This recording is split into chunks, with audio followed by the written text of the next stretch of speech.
Hi, everybody. Good evening. Welcome to the webinar. It's May 20th, 2015. Tonight's webinar is about the cause and effect thinking error in parenting.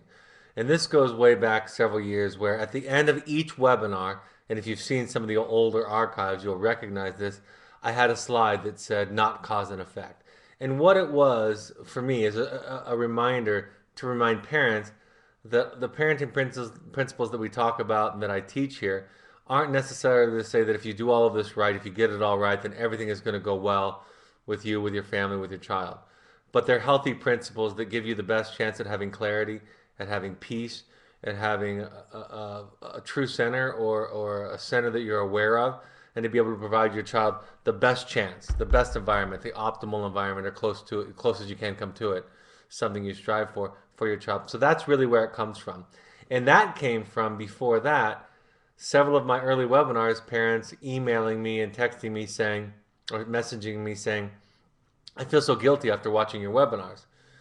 And this is an interesting concept because even when I finished my book, and there are plenty of jokes to be made, especially in my family about me writing a parenting book. And if you've read it, the idea is it's not about getting it perfect or getting it right. It's not about making no mistakes. It's about constantly asking yourself difficult questions and being on the road where you're aimed towards trying to be the best person that you can be in this process. I was having a discussion with my oldest daughter last night, and she was describing how some of her friends will ask, "Is your dad a great dad because he's written this parenting book?" And she'll kind of laugh at that. She'll say, "That's not really what it's about." And it's this idea that again, my goal as a father is to be the best that I can be every day and to pick myself up after I fall. And I was saying to my oldest daughter last night, it's amazing for me to think about all the education, all the training that I've had and that I give around parenting, and I can mess it up with the best of them. But it's my work and it's my project and it's not hers. And the more that I can own that and live in such a way that I own it, the better it is for her. So that's really what this work is about. And so this idea, this webinar really does have roots back in a lot of my webinars, a lot of my education, and really what I think is at the foundation of all healthy parenting education, which is talking about what principles, what skills, and what tools we can, and still understanding the relationship between healthy parenting, enlightened, inspired parenting, and the children that we have and the problems and the struggles and the successes that they have, that they go through. So, what is this cause and effect parenting? It's basically this belief that if you do the good thing, the healthy thing, that it guarantees healthy children and healthy choices by children. That's the basic idea. And it really does oftentimes seem to be implicit in parenting education. And I've found myself over the years sounding like that's what I meant. And I think it's especially true when you're talking to your evoke therapist or you're talking to your child's therapist or your family therapist, and in response to some area that the child is struggling in, there seems to be this coaching or suggestion that if you just do something different or do something right, that it's going to change. It's not that far, it's not that different from when I hear children opening up and talking about some new discovery, some new awareness they have out in the wilderness. And I hear staff and others say, have you told their parents this? Have you shared this with your parents? And in that question, there is another implication that if they tell their parents, it's going to go well. Their parents are going to understand and listen and respond the way that they want them to. And they may not. But that doesn't mean that they shouldn't tell them. That doesn't mean that it's not advised for all of us as parents to try healthier parenting techniques. But we have to separate what I like to call the coincidence of being a good parent and raising good kids, right? That there are still, and we have to think, we have to remember, and it's going to be so liberating. We're not going to take ownership. We're going to be less defensive and less reactive. We have to remember that after all we can do, it's really up to them how they respond. And I've used this analogy now for 20 years, and I'll ask it again for those of you who haven't heard it. Whose job, whose responsibility is it for you to get a raise at work? Who's ultimately responsible for you getting a raise at work? You or your boss? And many people, because they're self-starters and motivated and successful, would answer the question, I'm responsible for that. And we know that that's not true. That doesn't make logical, rational sense. It's your job's responsibility, excuse me, your boss's responsibility to give you a raise. Now, if she recognizes good work, if she's a good boss, she'll give raises if there's money to give it. What you are responsible for is being on time, working hard, being skillful at your job, being dedicated at your job. Those are the things that you're responsible for. And it's not nitpicking. It really is a different process when we recognize and understand where we stop and where others start. And it doesn't just apply to our children, our teenage or young adult children. It applies to our young children. It applies to our spouses and partners. It applies to our friends, to our employers, to our employees. If we can remember, understand, and continually remind ourselves and live in such a way that we understand that what I do doesn't necessarily cause anybody or anything else to change. I'm really not. It's an illusion that I'm in control of anybody else in this universe.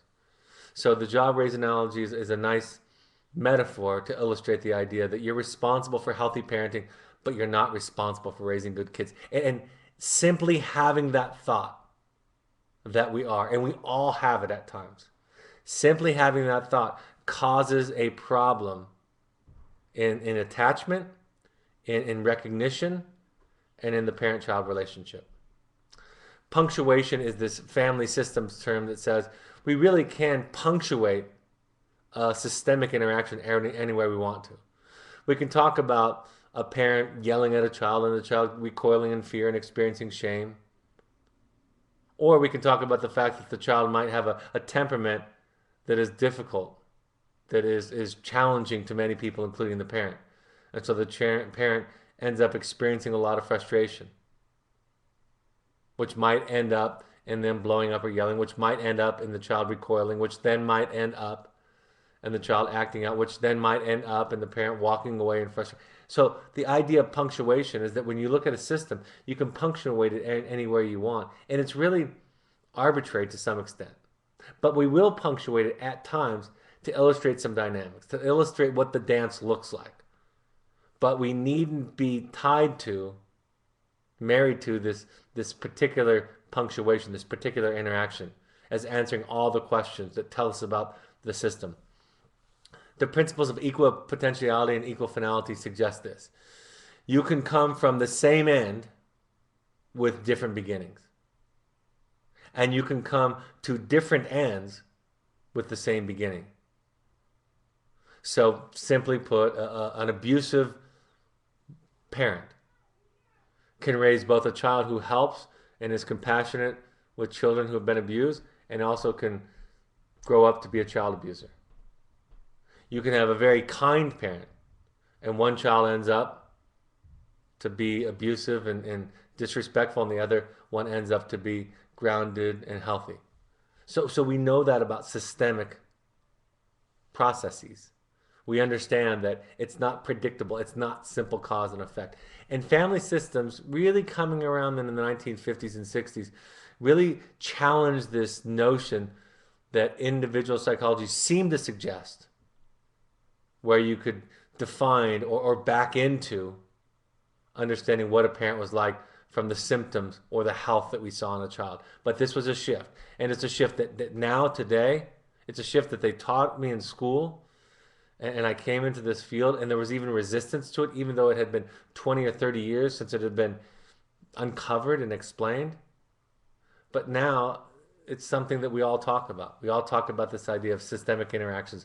Family systems theory does not place a great deal of energy into discovering the etiology of problems, the cause or origin of problems. Family system theory focuses on what is reinforcing and maintaining the dance, de-emphasizing blame. Family systems theory is forward thinking. And this is another key principle in family theory, family systems theory. We have to get out of, even when we can understand by punctuating a certain interaction, a simple idea of this seemed to lead to this, or a simple idea of cause and effect. It's important that we remove this idea of blame and shame. And that is not the same principle. And we know that because we can all relate to an experience where we say, I'm responsible. And we feel accountable and we feel responsible, but it comes with this healthy sense of apology and I'm sorry, and compassion and love and empathy and all of that. And we also know that there are other times when we experience that same blame, but it is covered in shame and self disgust and defensiveness and pulling away. So it is possible, folks. And for those of you that are newer to this process or earlier in this process, I want to offer you this idea that part of what we want to do at Evoke is everybody begin to understand what's my part in this? What's my part in this dance? What am I doing to consciously or unconsciously reinforce patterns that I don't want to see continue? And can I look at that while at the same time removing this intense shame that I was somehow conditioned or taught to have when I made a mistake, when I didn't do it right, when I screwed up? And we can get to that place, and that's what this work is about. So where does it come from? Where does this intense idea come from that cause and effect is the way that we think about human behavior? It comes from our own development. It comes from our own upbringing. Healthy attachment requires a clear and distinct sense of self on the functional mother's part in order to see and distinguish the child and her needs. So that's the ideal. Functional mother is an old term that we use to describe the primary parent at that time. It was a step after talking about the mother in terms of all parenting descriptions, dynamics, and so forth. Our family of origin, the family we grew up on, programmed us to see feelings as overlapping, and each family member disowned her feelings in order to not feel responsible for them. In this case, change was the responsibility of the other. My anxiety is your responsibility, right? This is what we learned. And it wasn't consciously taught. No one said you're responsible for everybody else's feelings. Nobody said that when you were upset, it's somebody else's fault. Nobody taught that, most likely, in most of our families. But we acted, it was acted on us as if it were true. This is the soup that we were cooked in, if you will. And so part of what we try to do here at Evoke is we try to disentangle that, pull it apart a little bit, make sense out of it. The distance that happens at Evoke and at other therapeutic programs can help to facilitate this pulling apart of this over enmeshed system, where we can start to say through letter writing, through meditation, through discussions with therapists, through time separated from each other, we can start to say, okay, here's who I am, here's what I feel, here's what I'm responsible for, and here's what I'm not responsible for. And when you get upset with me when I write a letter, it doesn't necessarily mean that I wrote a bad letter. And when I get angry at you for something that you've done, it doesn't necessarily mean that you did something wrong or you need to change. So we start to understand what it means to be a whole self. And we set the stage for healthy attachment. That's what we do with this version of family therapy or family systems theory. So let's talk about some ideas that many of us can relate to when we think of the cause and effect thinking error in families. I'm responsible for my child's choices. If I could ask for a show of hands and ask how many people have had this thought into their mind, and we are being honest, 95% of you would raise your hand. I'm responsible for my child's feelings. Maybe more of us even would raise our hands if we were being honest with ourselves. And if we don't even think that, how do we demonstrate it? How do we model it? Because we do. We try to explain ourselves. We try to justify. We try to talk them out of their feelings. When somebody gets upset or mad with us, particularly our children, do we just listen and hear and just see them? Or do we do anything else? And all of those other things that we do likely suggest to them unconsciously, because we're really believing it unconsciously, that I need to do something about your feelings. Something we practice in my family, particularly my marriage all the time, is you don't have to do anything. I can't tell you how many times my wife says to me or I say to her, you don't have to do anything. It happened this afternoon.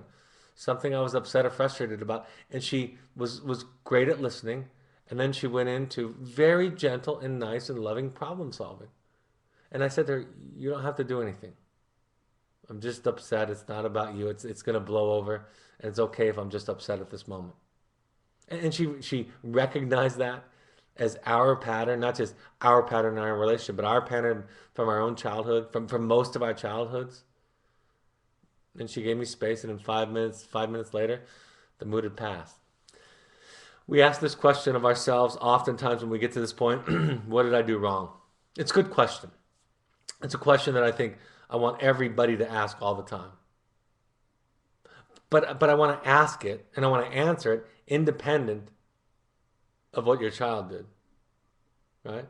We can recognize, and I think there are moments like this when our child arrives at Evoke or any of the therapeutic programs out there, and we can fall back on ourselves and say, well, what did I do wrong? Where did I go wrong? The danger of that process is that it leads to a lot of guilt. It's short term because it's tied to the child's success or failure. And it doesn't necessarily lead directly to awareness about what I'm doing that's healthy or not healthy. It is a question that I want all of us to ask all the time. But I want to break that unnecessary and unhealthy link between that question and our child's success, ultimate success in life. But just be asking it all the time. I have 3 children, 2 of which are doing fine, so I must be doing something right. I hear that in early phases of people's experience at Evoke. When they're introducing themselves at the first time at a parent meeting. And it just, of course, just oozes of guilt. And this idea that it's about you, right? There really is this narcissistic flavor to this idea, right? Everything is about you. Everything is about the parent. You're the center of the universe, the cause of everything good and the cause of everything bad. Congratulations on your child getting into college or achieving X, right? I've shared this story, shared my own personal story of people congratulating me for various accomplishments with my children. And the longer I've been doing this, the more strange that sounds to me. The more odd that is to congratulate me for their choices and their hard work. And I've made plenty of mistakes. Now, if somebody said, congratulations on not reacting to your child's mistake today. Congratulations on taking a time out when you were upset yesterday. Congratulations on listening. I just saw you listen really well. If they did that, I'd say, thank you. I've been working hard on that. But to congratulate me for somebody else's choices? And I mean, the more I say it out loud, the more crazy it sounds to me. And what does it tell the child about who they are? It doesn't tell them that I love them. It tells them that I'm over-identified with them. And like I've said before, to be over-identified is to lose connection altogether. Because over-identification means that I don't see them, I see me in them. I feel and I think what they think, and I lose them. So it's the most drastic form of unhealthy attachment or abandonment. And then, this question, whether it's the communication skills, that's probably the simplest and most common one, or a behavioral technique or any other technique. The question is, does it work? Does it work? Or it won't work. Oftentimes when I teach assertive communication to parents, I've had the response, that won't work. And my response is, to what end? What's it not going to work? Will it get your child to change? Because you become a fantastic listener? Does it guarantee that your child is going to get out of their symptomology? That their depression is going to lift? No. What does healthy listening and healthy communication do? It creates greater awareness. It creates a greater connection. It creates a greater ability to see the other.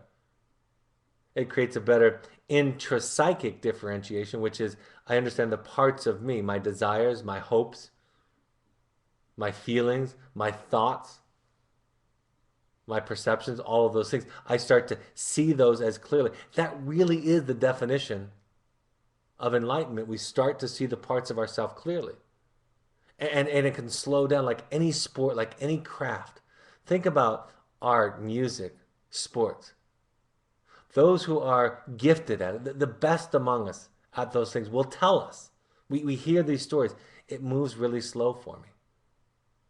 And that's what happens with this work, is everything starts to move slower. I see it happen to our staff. They come in the first 3 weeks, and it's first 3 months, and it's like a big swirling mess for them. And then after 6 months and 9 months, it moves very slow. And they're able to respond insightfully, intentionally, and with the enlightenment that comes from the training and the discipline. Will my child forgive me? Of course, my answer always is when they get healthy, they will. When they grow up, they will. But that can't be, right? We know this. It can't be ultimately what drives us. It's got to come from us or from a peer or from a professional, a therapist, somebody from our work, from our discipline, from the project of our life. It has to come from there, not from our child. Otherwise, we're asking our child to take care of us. We've turned the entire parenting responsibility upside down, and they're really parenting us. And it really does go back to our childhood that we're asking them to heal something, give us this unconditional love that really we were supposed to get in childhood, and we didn't because our parents were human beings, and at times they failed. So we're asking that from our children. We're working our childhood through them. If my child is happy, I am happy. I told this just the other night, last night I think it was, that old adage that we're taught that you're only happy as your most unhappy child. It's not okay. It's not their burden to carry. And we can't be there for them if that is the case. And I'm not saying it's not to the other end. In fact, it's not even on the same continuum. I have 4 children, and I've said this thousands of times to y'all. I love them more than I knew that I could love anybody. And I do hurt and struggle when I see them hurt and struggle. But it's not my life. It's not my whole life. And I also have the vision and the perspective to see that they've got to hurt, that they've got to struggle. And that's part of what's going to crack the shell of their understanding, right? As Kahlil Gibran says. That's part of that pain is part of what's going to allow them to get rid of something that they don't need anymore in their life, some part of them, and grow some new aspect, some new characteristic or skill that they need. And the better that I can do that, the better that I can detach in a healthy way, which of course means to be attached, the better that I can be clear about this, the more I can provide that safe container, that safe space, that safe relationship. What did I do to make them this upset? I made them upset. We simply ask our clients, our students, to stop using the phrases made me. You made me mad. This made me mad. And it's a slight shift. It's not this idea that we choose our feelings consciously, because we don't. Not really. But they are ours. So it's I feel this way when this happens. And I've been taught this I feel this way when thing for over 20 years, 30 years, maybe 35 years. They sent me to therapy early. I've been taught this for decades now. And nobody ever explained that it was a shift from ownership and away from blame. I always thought, I heard at least, I thought I heard, that it was about that I choose my feelings. I choose to feel angry. I choose to feel sad. I don't choose it. Not really. But it's mine. It's my responsibility. I am feeling it. And nobody's making me feel anything. There's this famous, simple analogy of 3 ladies that get on the bus in New York City, hanging out together, going on a tour of the city, and they get on the bus, and the bus driver is rude and obnoxious to them. And the first lady thinks how offensive it is, and the second lady thinks, oh my gosh, that's just totally New York culture. I love it. And the third lady thinks that she doesn't even notice it. She doesn't even recognize it. It's the same behavior, but each lady's makeup, each woman's makeup is really what determines their reaction, their perception, their feeling about it. It's not necessarily a conscious choice. It can become more conscious as we do more work, but it's not necessarily conscious for most of us most of the time. I talked about this idea of removing the language, you make me mad, happy, mad, or worried. And again, I'll talk about the use of skills later, but just for the rest of your life, try to avoid saying you made me and then expressing a feeling. It's not true, and it's not healthy for the other person. And we don't want our children, our partners, to feel like they're responsible for other people's feelings. They're going to lose themselves. And I bet every one of you have a wonderful lecture or speech on peer pressure. And yet, how can you cope with peer pressure if you feel responsible for everybody else? If you do X, I will be happy or angry or sad, so stop doing it so I will feel Y. This is the basic parenting technique that most of us use most days. Isabella, do your work, do your chores, or I'm going to be mad. I'm getting mad, Isabella. You better do your chores. Dad's getting mad. Emma, stop being depressed or cutting on yourself. Dad's getting worried and anxious about that. I'm really sad. Stop doing it so dad is not anxious, worried, and sad. Jake, stop drinking. I'm really angry. I'm really frustrated. I'm really worried. I love you and I'm very concerned. Stop doing these things so I'm not angry or frustrated or worried. Right? That's how we parent. It makes sense to us. And I'm asking, I'm inviting, this work is inviting all of us to begin to think about it differently, to begin to think about it without using emotional coercion, without using blame for feelings, without using feelings to try to modify behavior. My parents did X and I turned out fine. It's your fault. It's their fault. This is this idea. A lot of parents have said to me, I don't know what you're talking about, this family of origin stuff, because my parents were fine and I turned out fine. Now, I have about 3 or 4 good arguments to that. Number one, parents are imperfect human beings, right? Like the next bullet point suggests, parents are imperfect. That's number one. Number two, you turned out fine because you were differentiated, if you turned out fine. And the fact of the matter is, if your children, if what you do is the cause, the end all cause for your children, then it's your parents' fault anyway, right? If it's true that a parent causes a child to be healthy or unhealthy, ultimately, then you have to blame your parents for any faults that you have, for any limitations that you have. You can't have it both ways. You can't say my parents are off the hook. My dad was a jerk, but I still turned out fine. My mom was, overly emotional. I still turned out fine. And at the same time, it doesn't make any kind of logical sense to not necessarily believe that with your children too. So can't have it both ways.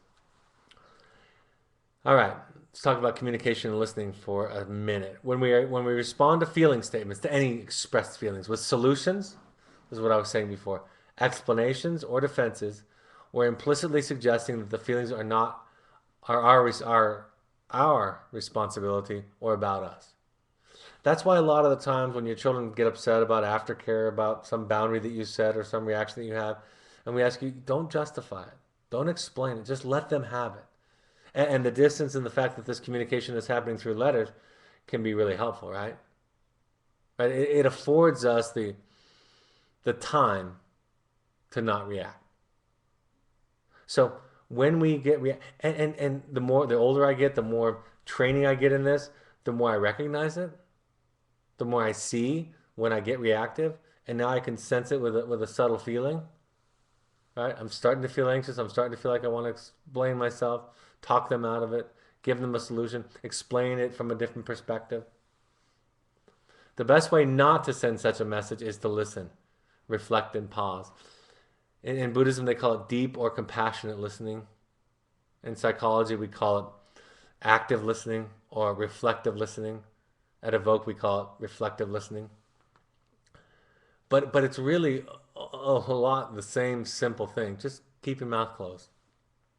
Give minimal encouragement, hear them, ask questions, just to gain more information.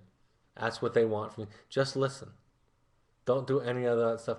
It is so rare. I watch sitcoms and movies.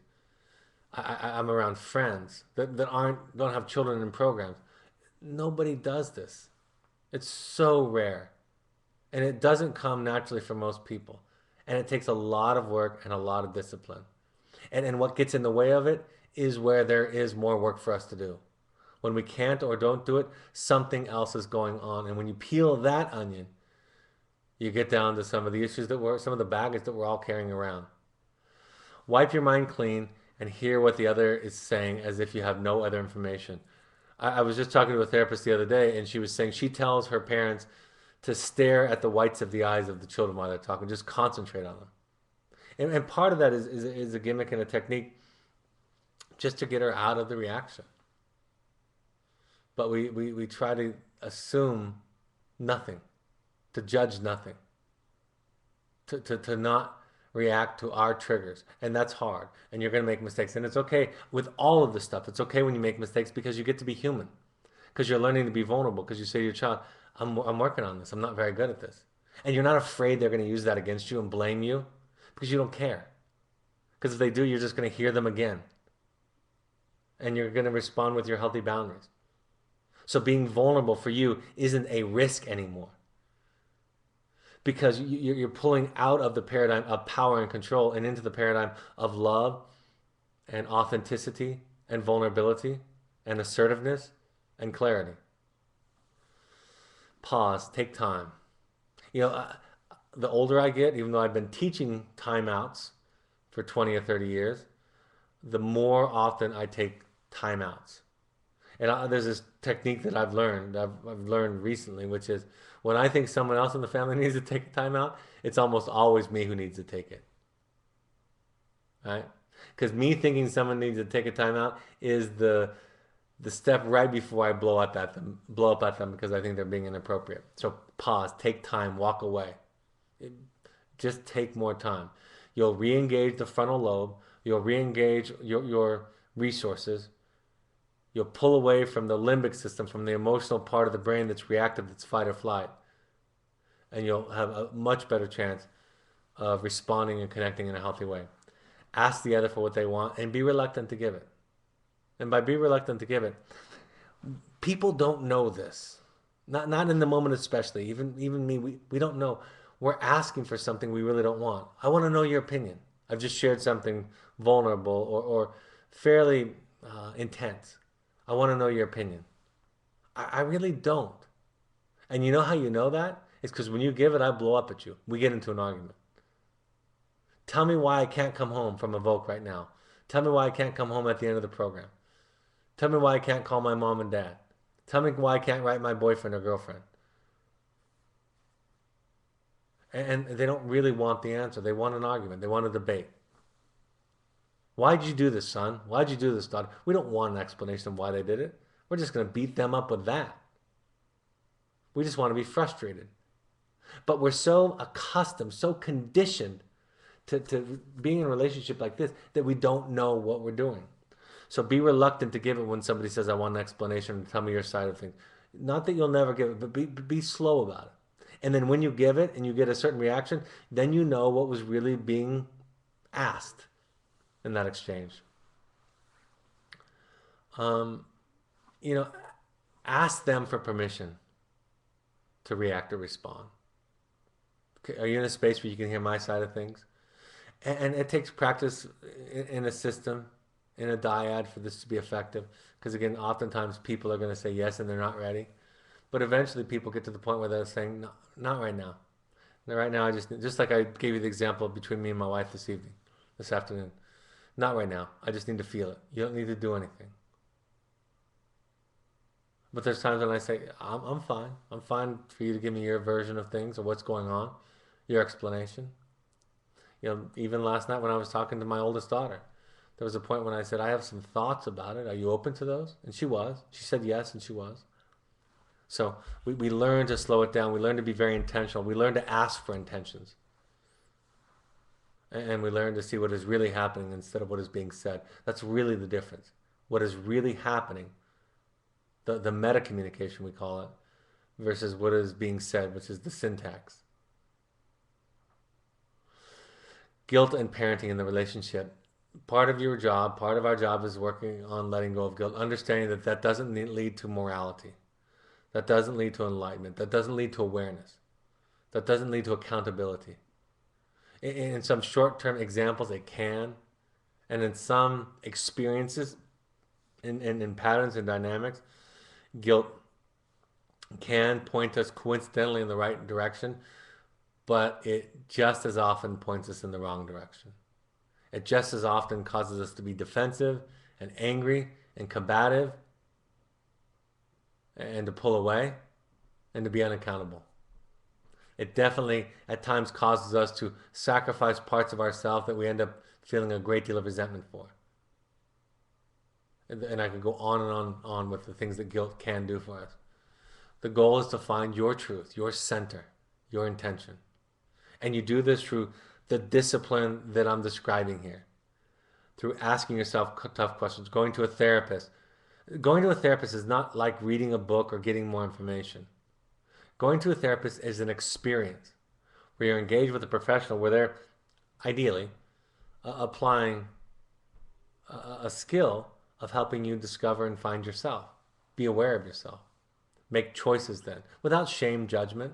And I'm sure that some of you have experienced some shame and judgment from some good therapists, and some of you have experienced a lot of shame and judgment from some bad therapists. So that's part of the process that we go through and that we learn, both as therapists and as clients. Understand the need to feel guilt and do the right thing anyway. You're going to have to get used to that at times if you're going to move along this path. Getting used to feeling guilty and doing the right thing anyway in the face of that guilt. Guilt will persist for some time after you decide to do the right thing. You have to be programmed to feel responsible.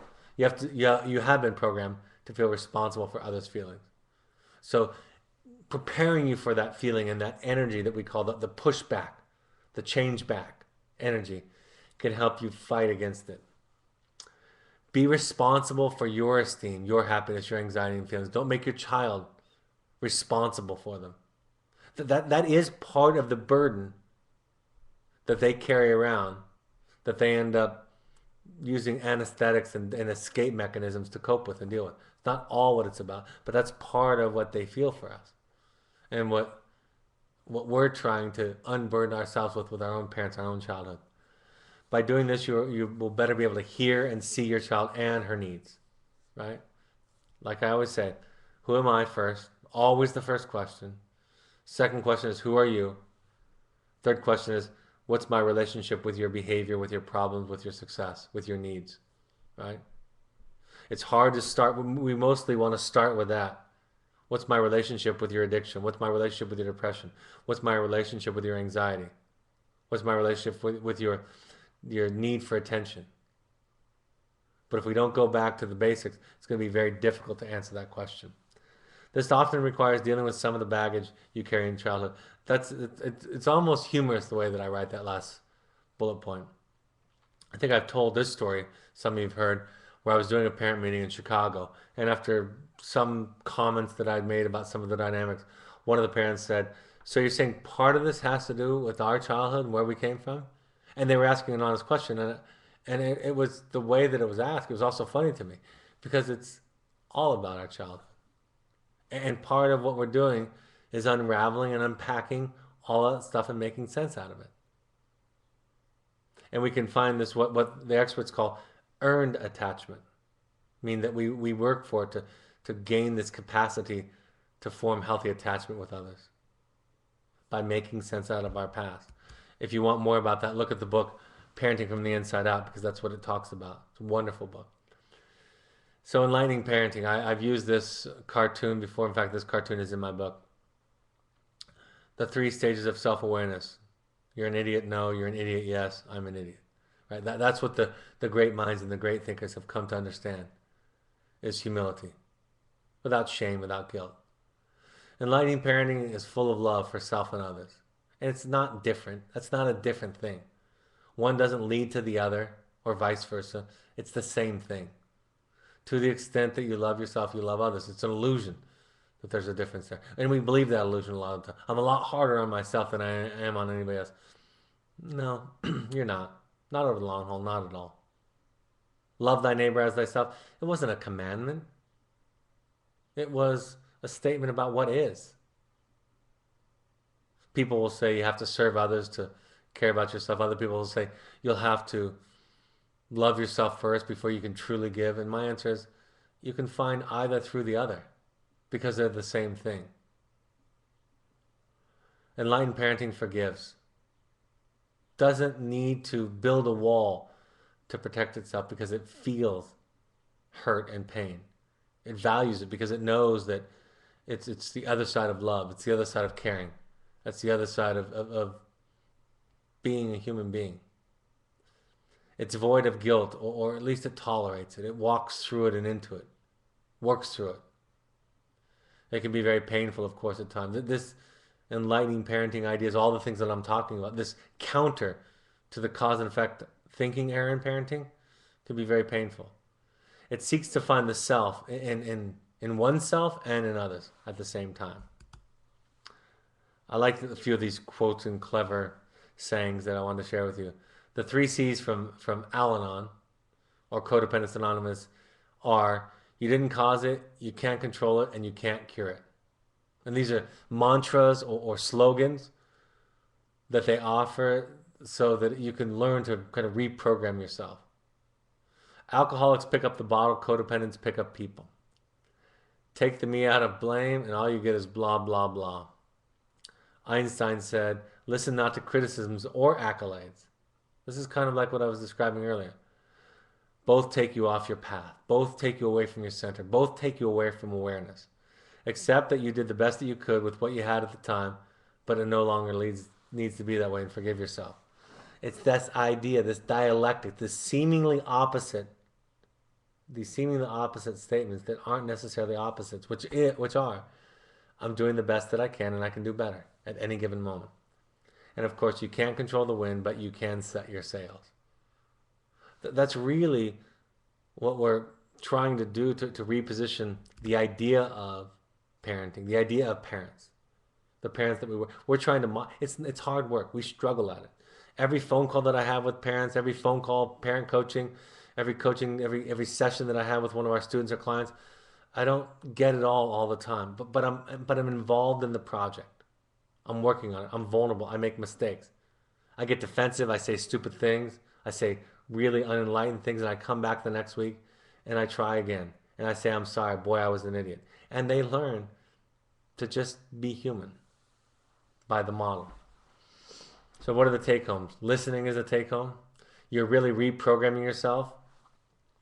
This is really a new way. Early parents or parents that are earlier in our education, oftentimes after one parent meeting, I had it happen at the last parent meeting I did. They came up and said, that was confusing. She actually had my book in hand. She said, I hope your book has more examples, and explains it because that was confusing. It is at first because it's a paradigm change. And paradigm shifts, paradigm changes aren't a 15-degree turn. They're a 180. Nothing is recognizable. So the way that we're talking about this, the way that I'm talking about this, will eventually become easy to understand and make a lot of sense and resonate. And what you'll realize, like a lot of things, is you knew a lot of this all along. You had forgotten it. Somebody talked you out of it, but you knew all of this stuff. Skills change us, right? Skills don't change our children, they change us. Skills challenge us to think about things a different way. They block us, interrupt old patterns, old unconscious knee-jerk reactions. But they in themselves aren't the thing. They're just the schoolmaster guiding us. George Orwell, this was a quote in my 10th grade English class up on the wall. If thought corrupts language, then language can corrupt thought. And my application to this in parenting today is, we all know that if we have a different thought or idea that we can change our behavior. But there's something else that Mr. Orwell suggests here, and that is that a behavioral change, right? The way what we say, how we say it, can actually change the way that we think. Can both corrupt our thoughts and improve our thoughts, raise our thoughts. Letting go, ultimately this is a letting go and turning it over to them. They won't like it at first because part of that knot that you have formed together with them is comforting. Part of it is familiar. Part of it is what allows them to pull and jerk you one way or the other. So at first it'll feel like terrifying. It'll feel scary. It'll be frustrating. Nobody in your life is likely, or at least don't wait for this, going to give you a standing ovation and say, thank you for healthy boundaries. Thank you for finding yourself. Thank you for finding your truth. Thank you for being assertive. Thank you for letting go. Thank you for healthy. That's not going to happen. They're going to say just the opposite. And you're going to do it a little bit messy anyway at the beginning. Harriet Lerner calls it the obnoxious phase. The early phase where our skills are ahead of our insight. They're ahead of our internalization. So you're going to learn to ultimately turn it over to them and the higher power and just say, I'm going to do the best that I can, and I'm going to watch you, nurture you, protect you as much as I can. Going to have boundaries, but I'm not going to be responsible for it. I'm going to be responsible for this. That's what I'm responsible for, and that's my shift. You're creating a new differentiated self, and this allows for intimacy and connection. The best gift. There's no close second. Attachment and seeing your children Really seeing them, containing them is what we call it in psychotherapy. That's the gift. That's the greatest gift. And it takes a more differentiated self, a person who's done more work, who's looked at themselves, who understands themselves. And then you get to decide who and how you'll be in relationship with them and their problem. And that's becomes much more of a conscious process than it was early on when everything was moving so fast. All right, I'm happy to take some questions, Stephanie, if you have some questions that came in.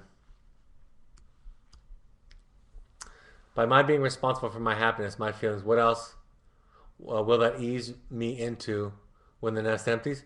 It will. You know, I was having this discussion with my daughter last night, my oldest daughter, and she's coming home. She's been away at college for a couple of years, and she's coming home for personal reasons for a little while. And I said, I love to have you here. And when you left for college, I cried. I told her this at the time. I cried so hard I couldn't see. I thought my eyes were going to fall out of my head. And I knew it was still the right thing. And so, yeah, there's a part of me that loves having you close. But I know that's not the nature of things. I know the nature of things is for you to move on. And all of us have a percent. Some of us it's just a tiny percent. Some of it's like 30%.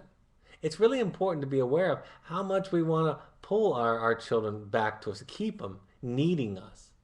Even if it's only 1% or a fraction of a percent, that sometimes affects and influences us. So absolutely, letting go. And it's not just empty nest. It helps you watch them, especially as they grow up, and make decisions that might be dumb decisions. And then just be there for them without judgment so that they can learn. Not have judgments or expert opinions about everything they do, every boy or girl or career choice that they make. You just listen. You're just quiet. And then guess what happens with those kinds of parents? Children love to come and talk and ask questions and be heard most of all. So yes, it does that, and it does a whole bunch of other things too.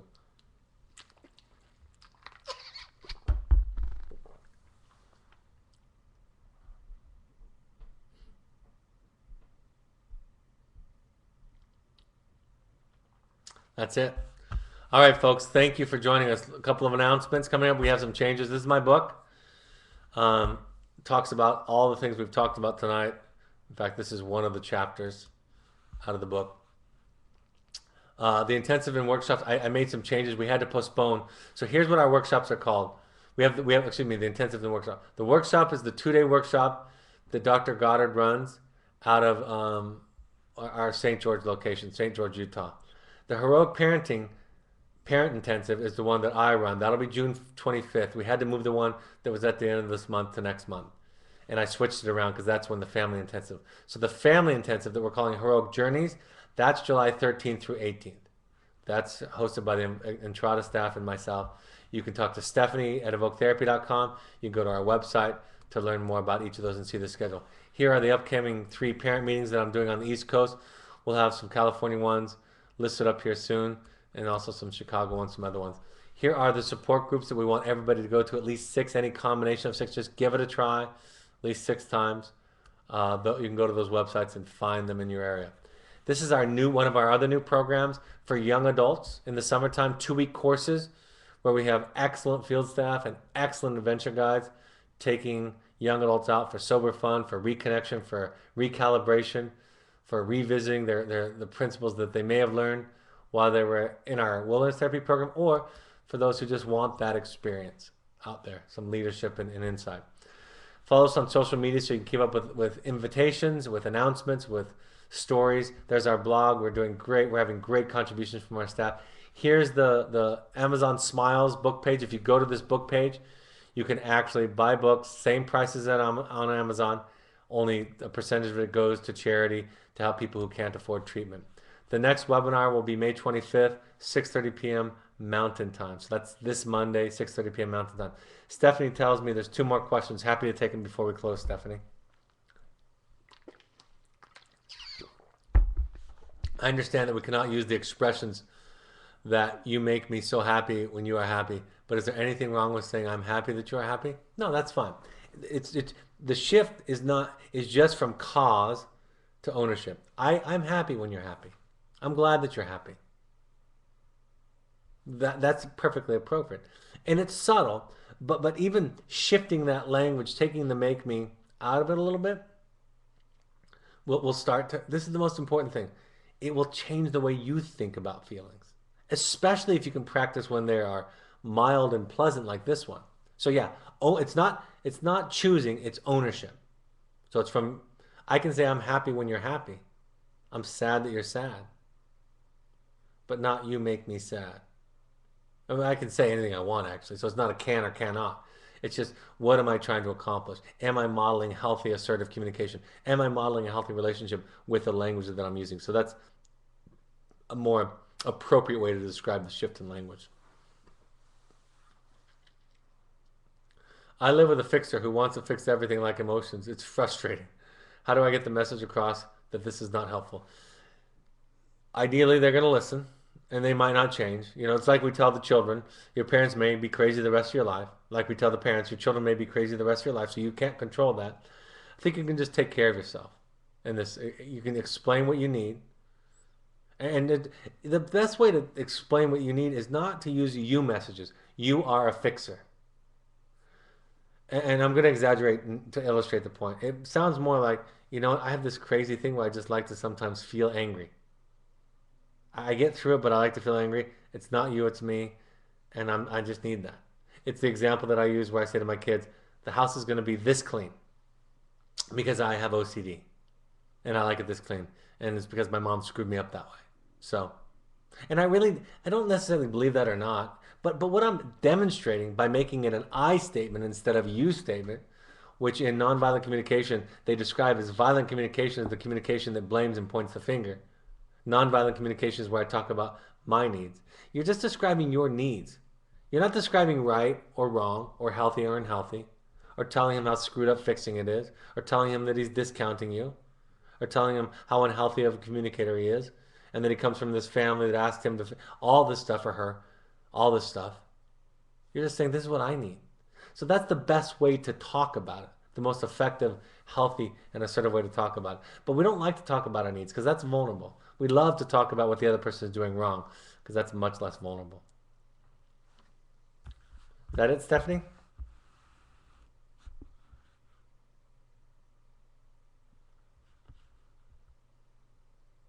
All right, folks. Thanks for joining me tonight. Hope these points of contact are helpful, and I will talk to you Monday evening. Take care. Bye-bye.